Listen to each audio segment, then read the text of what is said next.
அதிமுக பாஜக கூட்டணியில் இடம்பெற்றிருக்கக்கூடிய தமிழ் மாநில காங்கிரஸ் கட்சிக்கு எத்தனை தொகுதிகள் என்ற கேள்வி எழுந்திருக்கிறது. இரவு 10 மணிக்கு அதிமுக பொதுச் செயலாளர் இபிஎஸ்ஸின் இல்லத்தில் இந்த தொகுதி ஒப்பந்தமானது கையெழுத்தாகும் என்று எதிர்பார்க்கப்படுகிறது. விவரங்களை செய்தியாளர் தமிழரசி வழங்க கேட்கலாம். தமிழரசி, விவரங்களை பகிர்ந்துக்கலாம். தற்போது அதிமுக பொதுச் செயலாளர் எடப்பாடி பழனிசாமி மற்றும் மத்திய அமைச்சர் பியூஷ் கோயல் சந்தித்து வரக்கூடிய நிலையில் இரவு 10 மணிக்கு ஜி.கே. வாசனுக்கு அழைப்பு விடுக்கப்பட்டிருக்கிறது. இந்த நிலையில் இரவு 10 மணிக்கு எடப்பாடி பழனிசாமியை சந்திக்க ஜி.கே. வாசன் செல்கிறார். ஏற்கனவே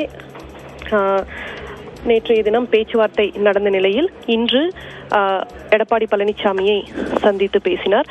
தொடர்ந்து இன்று இரவு 10 மணிக்கு தொகுதி ஒப்பந்தம் கையெழுத்தாகும் என எதிர்பார்க்கப்படுகிறது.